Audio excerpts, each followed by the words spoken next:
사랑하는 하늘 아버지, 오늘도 이렇게 주님 앞에 나아올 수 있음에 감사드립니다. 우리의 입술을 통해 나오는 모든 말씀이 주님을 기쁘시게 하는 고백이 되게 하시고, 오늘 이 시간 함께 하시는 성도님들의 마음에 기도의 참된 능력을 새롭게 깨닫게 하여 주시옵소서. 예수님의 이름으로 기도드립니다. 아멘. 여러분, 오늘 아침에 기도하셨습니까? 아니, 어제 밤에는 어떠셨습니까? 우리는 매일 기도한다고 말하지만 정작 우리의 마음 깊은 곳에서 기도의 힘을 얼마나 믿고 있는지 스스로에게 물어본 적이 있으신가요? 저는 오랜 신앙생활을 하면서도 때때로 이 질문 앞에서 주저하게 됩니다. 입으로는 기도의 능력을 말하면서도 정작 큰 문제 앞에 서면 먼저 사람을 찾고 방법을 찾는 제 자신을 발견하게 되거든요. 성경을 보면 야고보서 5장 16절에 이런 말씀이 있습니다. 의인의 간구는 역사하는 힘이 큽니다 라고 말이죠. 역사하는 힘이 크다는 것은 무엇을 의미할까요? 그냥 조금 효과가 있다는 정도가 아닙니다. 실제로 상황을 변화시키고 불가능해 보이던 일들을 가능하게 만들고 막혔던 길을 여는 능력이 있다는 것입니다. 그런데 우리는 정말 이것을 믿고 있을까요? 저는 지난 수십 년간 신앙생활을 하면서 수많은 기도의 응답을 경험했습니다. 여러분도 마찬가지실 겁니다. 돌이켜보면 정말 기적 같은 일들이 있었죠. 자녀의 병이 낫고 막막했던 경제적 어려움이 해결되고 깨어질 것 같던 가정이 회복되고 불가능해 보이던 일들이 이루어지는 것을 보았습니다.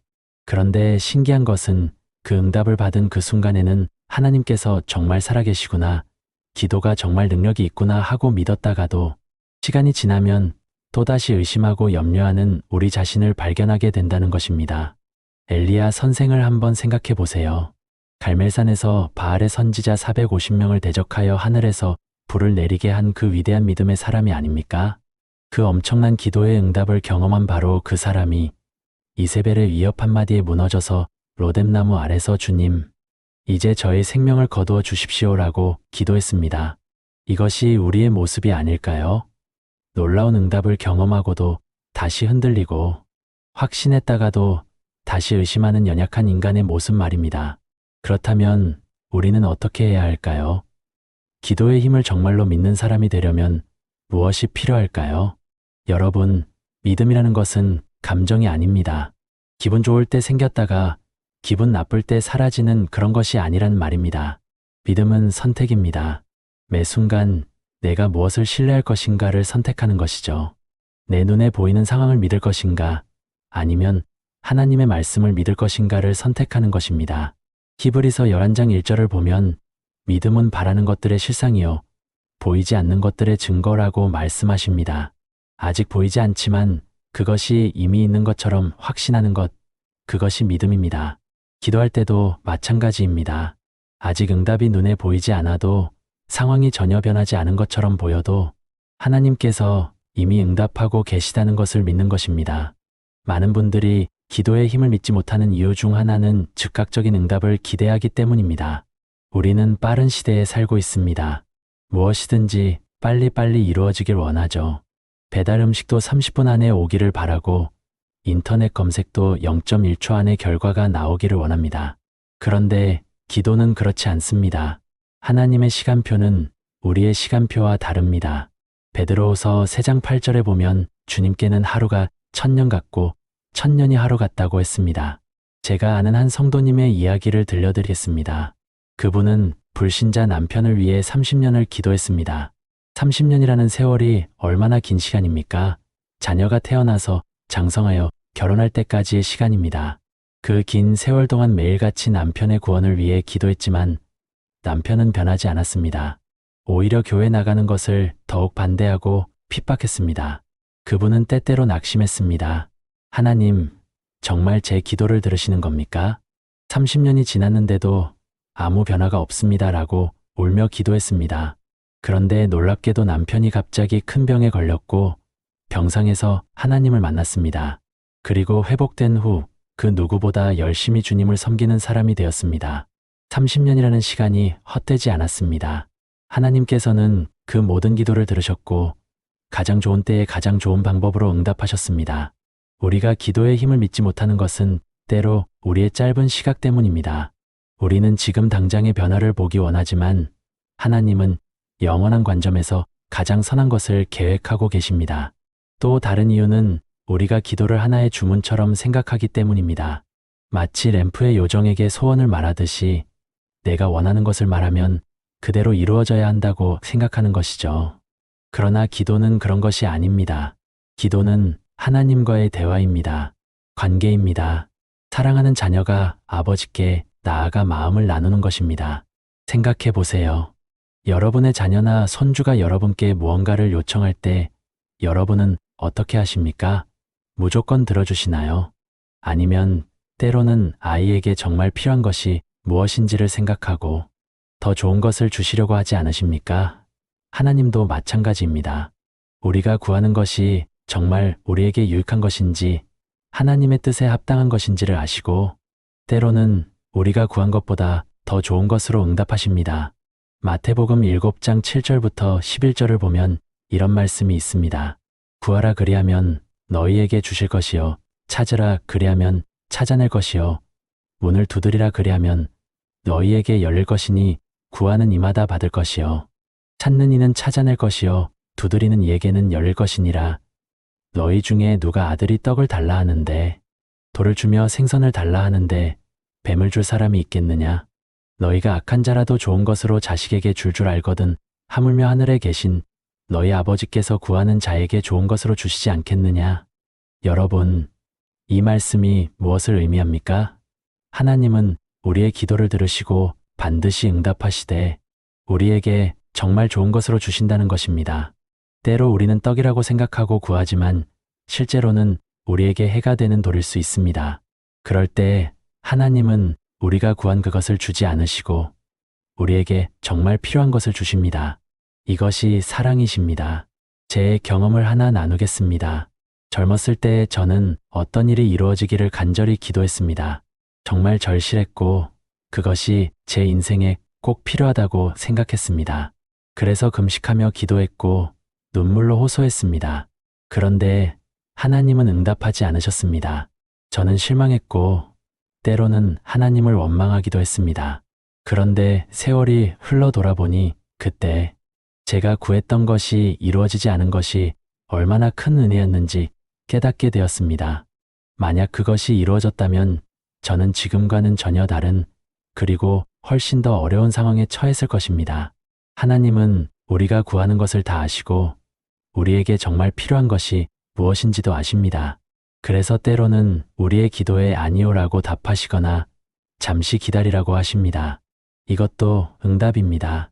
우리가 원하는 대로 이루어지는 것만이 응답이 아닙니다. 하나님의 지혜로운 판단에 따라 주어지는 모든 것이 응답입니다. 그렇다면 기도의 힘을 정말로 믿는다는 것은 무엇을 의미할까요? 그것은 결과에 상관없이 하나님을 신뢰하는 것입니다. 내가 원하는 대로 이루어지든 그렇지 않든 하나님께서는 나를 사랑하시고 나에게 가장 좋은 것을 주신다는 것을 믿는 것입니다. 다니엘의 세 친구를 기억하십니까? 사드락, 메삭, 아벳느고는 풀무불에 던져지기 직전에 이렇게 고백했습니다. 우리가 섬기는 하나님이 우리를 맹렬히 타는 풀무불 가운데에서 능히 건져내시겠고 왕의 손에서도 건져내시리이다. 그렇게 하지 아니하실지라도 왕이여 우리가 왕의 신들을 섬기지도 아니하고 왕이 세우신 금 신상에게 절하지도 아니할 줄을 아옵소서. 그렇게 하지 아니하실지라도라는 이 고백이 얼마나 놀랍습니까? 하나님께서 우리를 구원하실 능력이 있다는 것을 믿지만 설령 그렇게 하지 않으신다 할지라도 우리는 하나님만을 섬기겠다는 것입니다. 이것이 진정한 믿음입니다. 조건 없는 신뢰입니다. 이것이 기도의 힘을 정말로 믿는 사람의 모습입니다. 여러분, 우리가 기도할 때 가장 중요한 것은 무엇입니까? 응답을 받는 것도 중요하지만 더 중요한 것은 기도를 통해 하나님과 더 깊은 관계를 맺는 것입니다. 기도는 단순히 내 필요를 채우기 위한 수단이 아니라 하나님과 교제하는 통로입니다. 기도할 때 우리는 하나님의 음성을 듣고 그분의 마음을 알게 되고 그분의 뜻에 우리 자신을 맞추어 가게 됩니다. 시편 37편 4절에 이런 말씀이 있습니다. 또 여호와를 기뻐하라 그가 내 마음의 소원을 내게 이루어 주시리로다. 이 말씀을 많은 사람들이 오해합니다. 내가 원하는 것을 구하면 하나님께서 다 들어주신다는 뜻으로 이해하는 것이죠. 그런데 이 말씀을 자세히 보세요. 먼저 여호와를 기뻐하라고 하십니다. 하나님을 기뻐할 때, 하나님과의 관계 속에서 기쁨을 누릴 때 우리의 소원이 하나님의 소원과 하나가 됩니다. 그때 우리가 구하는 것이 하나님께서 주기 원하시는 것과 일치하게 되고 자연스럽게 응답이 이루어지는 것입니다. 많은 분들이 왜 내 기도는 응답받지 못할까 하고 고민하십니다. 혹시 내가 죄를 지어서 그런가, 내 믿음이 부족해서 그런가 자책하기도 합니다. 물론 우리의 죄가 하나님과의 관계를 막을 수 있고 믿음이 중요한 것은 사실입니다. 그러나 더 근본적인 질문은 내가 구하는 것이 정말 하나님의 뜻인가? 입니다. 요한일서 5장 14절을 보면 그를 향하여 우리가 가진 바 담대함이 이것이니 그의 뜻대로 무엇을 구하면 들으심이라고 했습니다. 하나님의 뜻대로 구할 때 들으신다는 것입니다. 그렇다면 하나님의 뜻을 어떻게 알 수 있을까요? 성경을 읽고 묵상하고 기도하며 하나님과 교제할 때 우리는 점점 하나님의 마음을 알게 됩니다. 그리고 우리의 소원이 하나님의 소원과 맞춰져 갑니다. 이것이 신앙이 성숙해 간다는 것의 의미입니다. 여러분, 오늘 이 시간 우리 자신을 돌아봅시다. 나는 정말 기도의 힘을 믿고 있는가? 아니면 그냥 습관적으로 기도하고 있는가? 기도할 때 정말 하나님께서 듣고 계시다는 것을 믿으며 기도하는가? 아니면 그냥 혼잣말을 하듯이 기도하는가? 우리의 기도 생활을 점검해 볼 필요가 있습니다. 기도의 힘을 정말로 믿는 사람은 삶이 다릅니다. 어려움을 만났을 때 먼저 기도합니다. 중요한 결정을 앞두고 먼저 기도로 하나님의 뜻을 구합니다. 기쁜 일이 있을 때도 감사의 기도를 드립니다.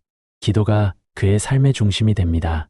마치 숨을 쉬듯이 자연스럽게 기도하며 살아갑니다. 데살로니가전서 5장 17절에 쉬지 말고 기도하라는 말씀이 있습니다. 이것이 어떻게 가능할까요? 수문의 시간 내내 무릎 꿇고 있을 수는 없지 않습니까? 쉬지 않고 기도한다는 것은 항상 하나님과 연결되어 있다는 의미입니다. 무슨 일을 하든지 하나님을 의식하며 살고 순간순간 하나님께 의지하고 모든 것을 하나님과 함께 나누는 것입니다. 이것이 기도하는 삶입니다. 저는 여러분께 도전하고 싶습니다. 오늘부터 기도의 힘을 새롭게 믿어보시지 않겠습니까? 정말로 하나님께서 우리의 기도를 듣고 계시다는 것을, 우리의 기도가 역사하는 힘이 크다는 것을, 우리의 기도를 통해 하나님께서 일하신다는 것을 믿어보시지 않겠습니까? 그렇다고 해서 갑자기 큰 변화가 일어날 것이라고 기대하지는 마십시오. 믿음은 하루아침에 자라지 않습니다. 작은 것부터 시작하세요. 작은 일들을 기도하고 작은 응답들을 경험하세요. 그리고 그것을 기록하세요. 하나님께서 어떻게 응답하셨는지를 기억하세요. 그러면 더 큰 일들을 기도할 수 있는 믿음이 자라날 것입니다. 엘리야가 비를 내려달라고 기도했을 때를 기억하십니까? 그는 무릎을 꿇고 얼굴을 땅에 대고 간절히 기도했습니다. 한 번 기도하고 끝난 것이 아니라 7번을 기도했습니다. 6번까지는 아무 일도 일어나지 않았습니다. 그러나 포기하지 않았습니다. 7번째 기도했을 때 손바닥만한 구름이 일어났고 곧 큰 비가 쏟아졌습니다. 여러분, 우리도 이런 끈기가 필요합니다. 한두 번 기도하고 응답이 없다고 포기하지 마십시오. 계속 기도하십시오. 끈질기게 기도하십시오. 누가복음 18장에 나오는 과부의 비유를 기억하십니까? 불의한 재판관도 끈질기게 찾아오는 과부의 청을 들어주었는데 하물며 우리를 사랑하시는 하나님께서 우리의 기도를 듣지 않으시겠습니까? 그러나 끈기 있게 기도한다는 것이 같은 말만 반복하는 것은 아닙니다. 예수님께서도 이방인들처럼 중언부언하지 말라고 하셨습니다. 진심을 담아 기도하십시오. 형식적인 기도가 아니라 마음을 다해 기도하십시오. 하나님은 우리의 말이 아니라 우리의 마음을 보십니다. 사랑하는 성도님들, 오늘 이 말씀을 들으시면서 어떤 생각이 드십니까? 혹시 그동안 기도를 소홀히 했다는 생각이 드십니까? 아니면 기도는 많이 했지만 정작 기도의 힘을 믿지 못했다는 것을 깨닫게 되십니까? 괜찮습니다. 지금부터 시작하면 됩니다. 하나님은 우리의 과거를 보시는 것이 아니라 지금 이 순간 우리의 마음을 보십니다. 지금 이 순간 여러분께 기도 제목이 있으십니까? 오랫동안 기도해왔지만 아직 응답받지 못한 것이 있으십니까? 포기하지 마십시오. 계속 기도하십시오. 그리고 하나님을 신뢰하십시오. 하나님의 시간표를 믿으십시오. 때가 되면 하나님께서 가장 좋은 방법으로 응답하실 것입니다. 혹시 건강의 문제로 고민하고 계십니까? 자녀나 손주 문제로 마음 아파하고 계십니까? 경제적인 어려움이 있으십니까? 관계의 문제로 힘들어하고 계십니까? 무엇이든지 하나님께 가져오십시오. 하나님은 우리의 모든 짐을 지실 수 있는 분이십니다. 베드로전서 5장 7절에 너희 염려를 다 주께 맡기라 이는 그가 너희를 돌보심이라고 했습니다. 기도의 힘을 믿는다는 것은 결국 하나님을 믿는다는 것입니다. 하나님의 능력을 믿고 하나님의 사랑을 믿고 하나님의 신실하심을 믿는 것입니다. 우리의 기도 자체에 능력이 있는 것이 아니라 우리의 기도를 듣고 응답하시는 하나님께 능력이 있는 것입니다. 여러분, 오늘부터 기도를 새롭게 시작해 보십시오. 매일 아침 잠에서 깨어나면 제일 먼저 하나님께 기도하십시오. 잠자리에 들기 전 하루를 돌아보며 감사의 기도를 드리십시오. 식사 전에 감사 기도를 드리십시오. 중요한 일을 시작하기 전에 기도하십시오. 어려운 상황을 만났을 때 기도하십시오. 기쁜 일이 있을 때도 기도하십시오. 기도를 여러분 삶의 일부로 만드십시오. 그리고 기도할 때 이것을 기억하십시오. 하나님은 지금 여러분의 기도를 듣고 계십니다. 여러분이 말하기도 전에 이미 여러분의 필요를 아시는 분이십니다. 그럼에도 불구하고 우리에게 기도하라고 하시는 이유는 기도를 통해 우리가 하나님과 더 가까워지기를 원하시기 때문입니다. 기도는 우리의 필요를 채우는 수단일 뿐만 아니라 하나님과 친밀한 관계를 맺는 통로입니다. 마지막으로 이 말씀을 드리고 싶습니다. 기도의 힘을 믿는다는 것은 기적을 기대하는 것이지만 동시에 하나님의 뜻에 순복하는 것입니다. 예수님께서도 겟세마네 동산에서 내 원대로 마시옵고 아버지의 원대로 하옵소서라고 기도하셨습니다. 우리도 이렇게 기도해야 합니다. 우리의 소원을 하나님께 아뢰되 궁극적으로는 하나님의 뜻이 이루어지기를 구하는 것입니다. 사랑하는 성도님들, 기도의 힘을 믿으십시오. 그리고 기도하십시오. 쉬지 말고 기도하십시오. 여러분의 기도가 헛되지 않을 것입니다. 하나님께서 반드시 응답하실 것입니다. 때로는 예라고, 때로는 아니오라고, 때로는 기다리라고 응답하시겠지만 반드시 응답하실 것입니다. 그리고 그 응답이 여러분에게 가장 좋은 것임을 믿으십시오. 오늘 이 말씀이 여러분의 기도 생활에 새로운 활력이 되기를 바랍니다. 기도의 힘을 새롭게 믿고 더욱 힘있게 기도하는 여러분이 되시기를 주님의 이름으로 축복합니다. 하나님께서 여러분과 함께 하시고 여러분의 모든 기도를 들으시며 가장 좋은 때에 가장 좋은 방법으로 응답하실 것입니다. 아멘.